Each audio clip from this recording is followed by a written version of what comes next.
The session is Marxism and the Age of Global Crisis. We're going to have Comrade Brian Chow to speak to for about 30 minutes. After that, we're going to take questions from online. You can send a message or raise your virtual hand. For those of you who are here in person, you can raise your hand and we'll be taking a list.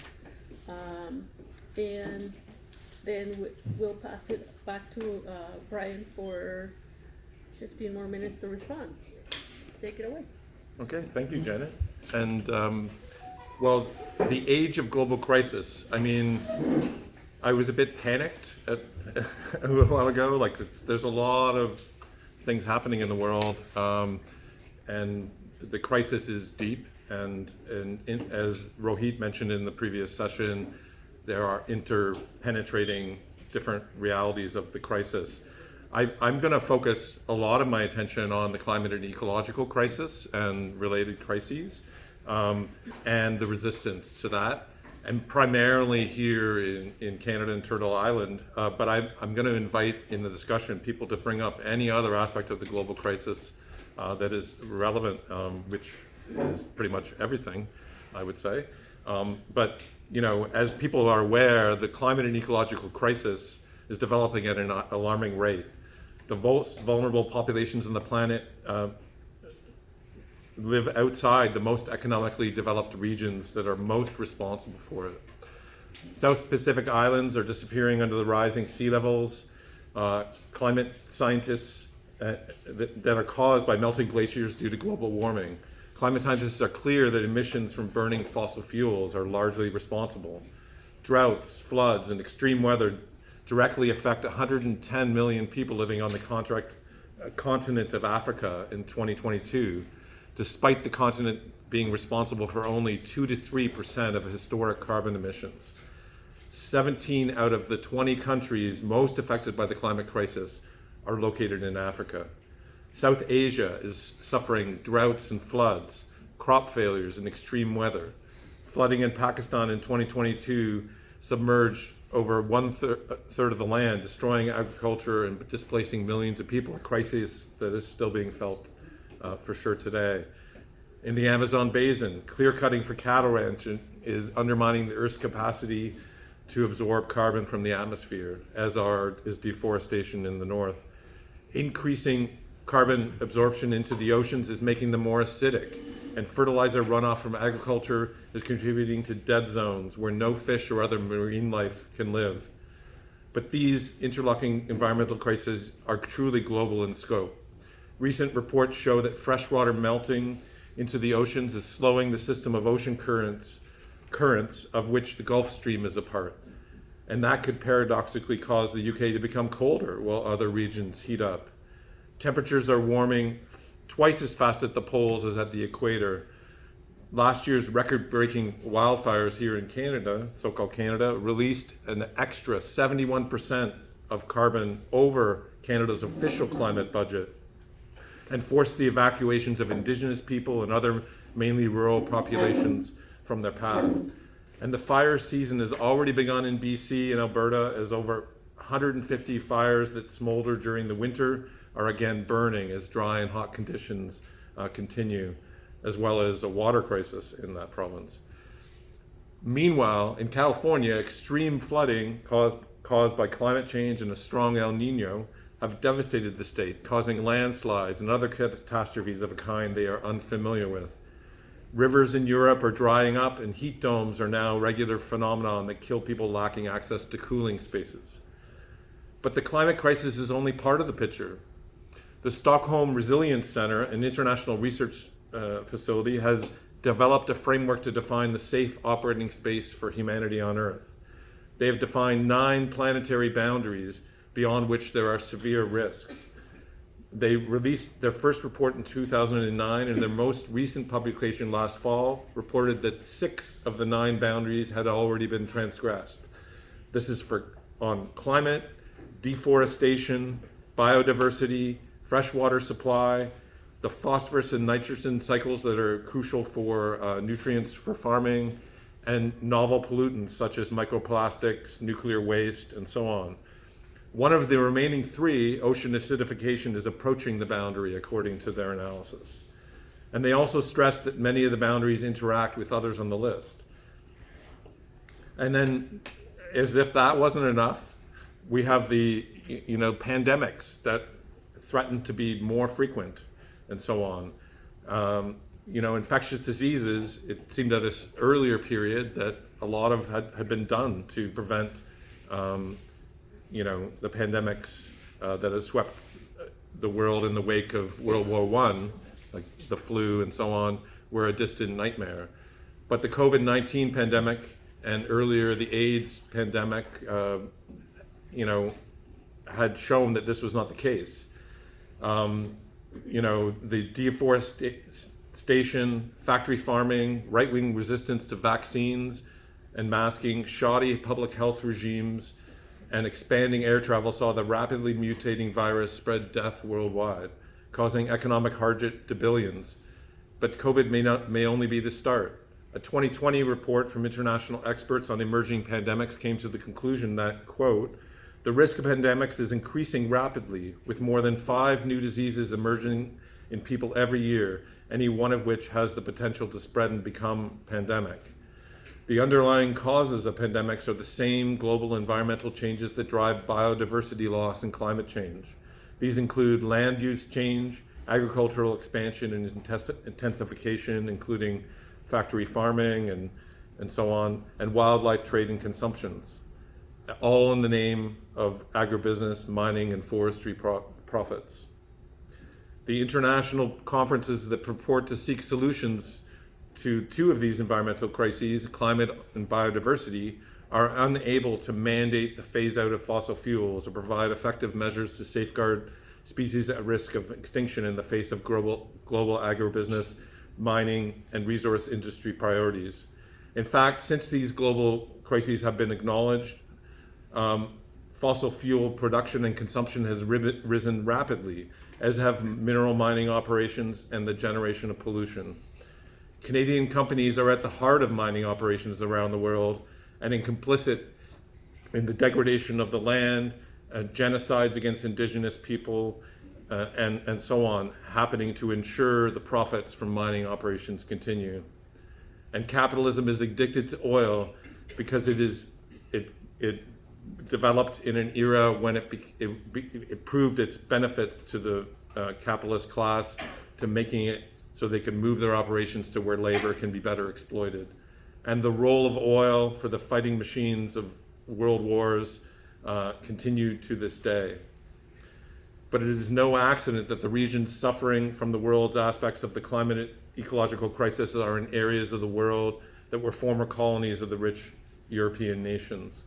In Marx's words from Capital, quote, "The discovery of gold and silver in America, the extirpation, enslavement, and entombment in mines of the Aboriginal population, the beginning of the conquest and looting of the East Indies, the turning of Africa into a warren for the commercial hunting of black skins, signalized the rosy dawn of the era of capitalist production." Now, in the era we live in today, and this was largely covered in the previous session around the inter-imperialist rivalries, we no longer have direct colonial rule, but instead this hierarchy of nations with different levels of competition between them. And the role of the US has diminished, or their power has diminished around the world relative to earlier periods, but they still remain a potent military force, and so on. So up until the 1970s, there had been a period when economic crisis seemed to be a thing of the past. But since the 1970s, with the return of the crisis, ruling classes around the world have turned to neoliberal and austerity policies, and these policies have continued to this day. Attacks on public services, real wage declines, and so on are part of the last 50 years, and now it's become a full-on attack on public health care, education, etc. so I think that, as was stated in the previous period, part of this global age of crisis is this inter-imperialist rivalry, the climate crisis, and so on. But the fact that, sorry, I'm skipping over parts of my talk here. You know, the thing is, this crisis is rooted, not an accident of history, but is rooted in the history and the worldwide capitalist development. The destruction of the environment, colonialism, and the drive to war are built into capitalism.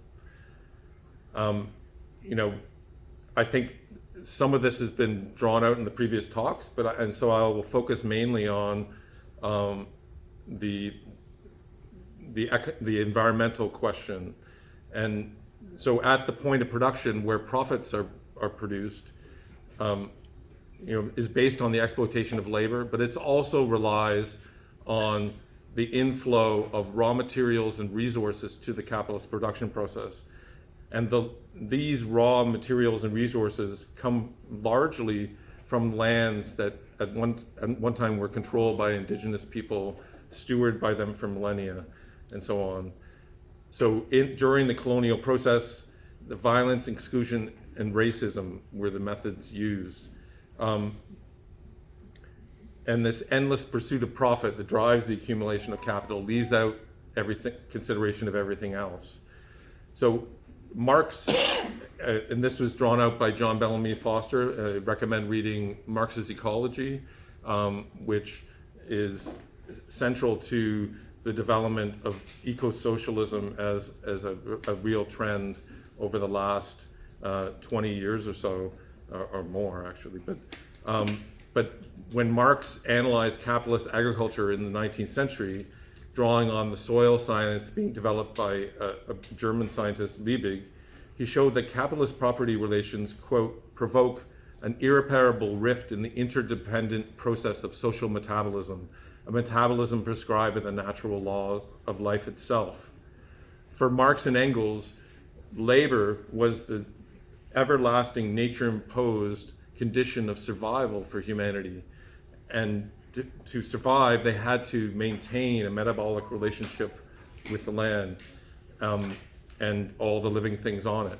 But capitalism destroys that relationship. And in fact, you know, the crisis in capitalist agriculture was that as agricultural products were produced, they were shipped to cities, to other places around the world. And in order to restore the fertility of the soil, graveyards were dug up for bone meal. Islands with large bird populations were commandeered and mined for guano to revitalize the soil. This later was changed into industrial processes fed by potash mining, nitrate mining, and the production of nitrogen from methane. And in fact, this part of the crisis was analyzed by Marx, is defined as one of the 9 planetary boundaries that we are already gone beyond. And in fact, each of the planetary boundaries can be seen as the metabolic rift in action. The lands and seas plundered for raw materials to feed profitable industries, and waste products filling the atmosphere, land, and seas. Only if the profit can be made will waste become raw materials for another process. And so we've covered some of this, so I will go along. So one of the features of the, globally, indigenous people continue to wage a fierce battle to retain control of their lands, preserve traditions, rooted in maintaining a sustainable metabolism with the natural world of which they are a part. While nowhere are indigenous peoples unaffected by capitalism and colonialism, the power of their ideas rooted in land-based practices cannot be understated. It is on lands under indigenous control where 80% of remaining biodiversity exists.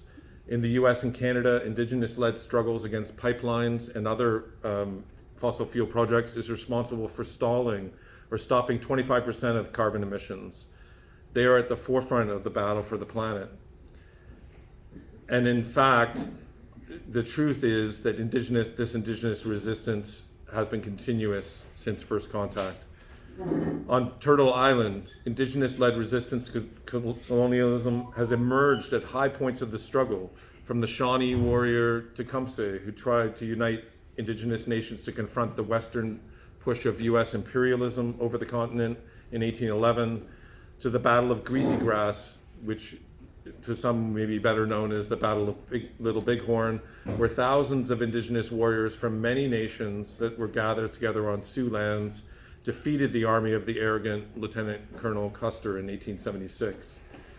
By the end of the 19th century, armed resistance was largely suppressed as machine guns were used to subdue nations and exterminate the buffalo that had enabled the Lakota and other peoples of the plains to maintain an independent existence.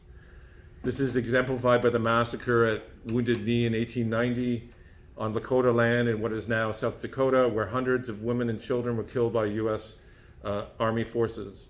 The Northwest Rebellion of 1885 that united Métis and Plains Cree, along with white settler farmers in what became the Canadian prairies, was similarly suppressed through divide and rule tactics from the John A. Macdonald government. The kangaroo trial and execution of Louis Riel, one of the Métis leaders, is well known, but less well known is the largest mass execution in Canadian history of 8 Plains Cree warriors. The isolation of the indigenous people resisting this from white settlers and the quelling of the rebellion was crucial for the building of the railroad that united the colonies in the east with those on the west coast. Through residential schools, reserves, the pass system, they became the tools of settler colonialism in an attempt to destroy indigenous communities, outlaw ceremonies such as the potlatch, where the wealth of the community was shared, suppress ideas that saw animals as four-legged and winged relatives of humans, and to eradicate indigenous languages and cultures. But resistance continued, underground and sporadic, but breaking to the surface in the Red Power movement in the 1960s. This has led to a new wave of indigenous resistance that it included land defense, new generations learning their language and culture, and the fight for recognition of land claims. It is only because of indigenous struggle that Section 35 of the repatriated Constitution exists, recognizing treaty and inherent rights, although limited by the conservative interpretation by the Supreme Court. The same is true of the UN Declaration of the Rights of Indigenous Peoples, adopted by the UN General Assembly in 2007, although with amendments that uphold the rights of UN member states, undermining the spirit of the declaration and the calls for free, prior, and informed consent. In 1990, the Mohawk resistance at Kanesatake, also called the Oka Crisis, struggled for 78 days to stop the building of a golf course in the Pines near the town of Oka, close to Montreal. In 1995, Chippewas of Kettle and Stony Point First Nations occupied Ipperwash Provincial Park on Lake Huron. On the orders of then Premier Mike Harris, the OPP went in to clear the occupation and shot and killed Dudley George. But nonetheless, eventually the land was returned to the Kettle and Stony Point First Nations. The Idle No More movement began as a protest in 2012 to Bill C-45, brought forward by the Harper government because it infringed on Indigenous rights and environmental protection. This has led to a new wave of Indigenous struggles, demanding justice for missing and murdered Indigenous women, demanding the implementation of the 94 calls to action of the Truth and Reconciliation Commission, and unprecedented support amongst settler populations for land back. Justin Trudeau rhetorically supported reconciliation, but of course not truth, and formally called for action on these calls for justice while continuing the settler colonial policies of the Harper era. But probably in one of the biggest watershed moments of recent fightbacks was in 2016, where Indigenous and non-Indigenous activists joined the Oseti Sakowin camp at Standing Rock Reservation in North Dakota to block the Dakota Access Pipeline, including Palestinian activists, white ranchers, environmentalists, and workers. Nick Estes is a member of the Lower Brule Sioux tribe, an associate professor of American Studies at the University of New Mexico, and an organizer of the Red Nation, an indigenous left group in the US. In his book, Our History is the Future, he describes the scene at Standing Rock. Quote, political elites and corporate media have frequently depicted poor whites and poor natives as irreconcilable enemies, without common ground, competing for scarce resources in economically depressed rural areas. Yet the defense of native land, water, and treaties brought us together. Although not perfect, Oceti-Sakowin camp was a home to many for months, and the bonds were long-lasting, despite the horrific histories working against them. But probably in the Canadian context, the most recent and important coming together of the movement for Indigenous rights that coincided with movements for the climate and environmental justice happened in 2020. The Wet'suwet'en people who live in northern BC have been on their land for 10,000 years at least, and is part of the struggles coming out of the Red Power movement.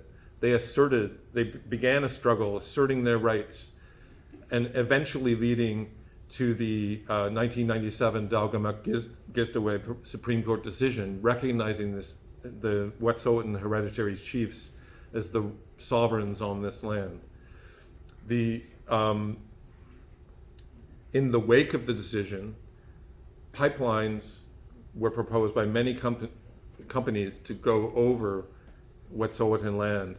Some of them were abandoned before they started, but the CGL pipeline, currently being built and almost complete actually on the land,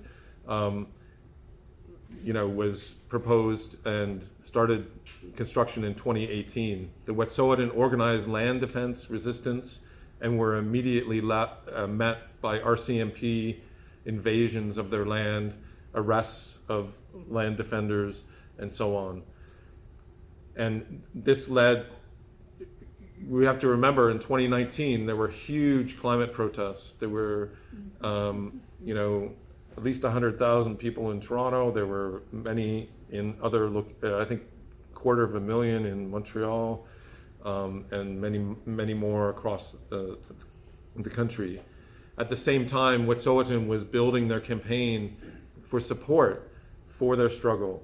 And in early 2020, defying a BC Supreme Court injunction, which goes against the spirit of the Supreme Court decision of 1997, they asserted their rights to their land, evicted the CGL employees, and then subsequent to that, the RCMP evaded again. And it led to these indelible images of, while Trudeau was calling for reconciliation, they put a sign saying reconciliation on the bridge and forced the RCMP to cut through it with a chainsaw, showing the actual resolve for reconciliation. This sparked a rebellion from coast to coast. Rails, roads, ports were blocked, and it included solidarity from workers. So union bodies from across the country pledged support and argued for the government to support the Supreme Court decision and Wet'suwet'en's sovereignty over their land. But it also included physical support. So one of the blockades blocked the entrance to the Delta port, which is a huge port near Vancouver, where $1 billion worth of goods transport through it yearly. The 300 members of the International Longshore and Warehouse Union Local 502 arrived for the morning shift, treated the blockade as a picket line and refused to cross, shutting down the port. Zach Wells, a shop steward working for VIA, publicly spoke out in support of the Wet'suwet'en struggle despite the layoffs it caused in his industry. And it's worth quoting what he said. "I wanted to make clear that solidarity can't begin and end with our co-workers. The labor movement is weakened enormously if it doesn't extend solidarity to broad social justice issues. We have more common cause with First Nations than we do with the Liberal Party of Canada, Canadian National Rail, and Coastal GasLink. After 3 weeks of shutdown, which stranded $425 million worth of goods a day, the Trudeau government faced a major crisis and backed down sending ministers to sit down with the Wet'suwet'en hereditary chiefs, though not in good faith. Unfortunately, this process was undermined by the onset of the COVID pandemic and undermined the movement at that moment. But actually, things that happened during that pandemic show that people are questioning the legitimacy of the Canadian state and seeing connections more with Indigenous people. So people have mentioned the Black Lives Matter movement, and there were many protests here, but also in 2021, after ground radar found evidence of graves at residential schools, there was a huge outpouring support from people from coast to coast.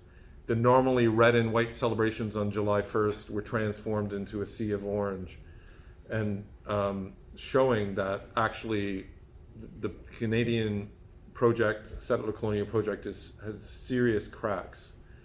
And this struggle has inspired further assertions of Indigenous sovereignty, including 1492 Landback Lane here in Ontario, and also the Land Defence Alliance of First Nations in Northern Ontario that have pledged to oppose mining development on their land, despite some other band councils signing onto the project. This is a serious challenge to the climate and to the worker movements because it's positioned as a transition to the green economy through the development of batteries for electric vehicles and so on. And some in the trade union bureaucracy are leaping at the chance and openly embracing these mining jobs and jobs in the production of EVs as green jobs, despite the fact that actually we need other types of solutions. We can't just simply take internal combustion cars and transfer to an EV economy and hope to meet the challenges of the climate crisis. So to build upon these openings, revolutionaries, they understand there is a potential revolutionary alliance between the struggles of organized workers and Indigenous sovereignty struggles. We have to continue to build these links, look for solutions that link together struggles, and fight for real solutions, such as the building of expansion of public transit, of reinvesting in public services, of developing housing for all, and actually retrofitting buildings across the country that could be done that would employ many, many workers. So I think I'll leave it at that, and maybe hopefully people can bring up things in discussion, both related to what I've talked about, but also other elements of the global crisis, and I look forward to the comments.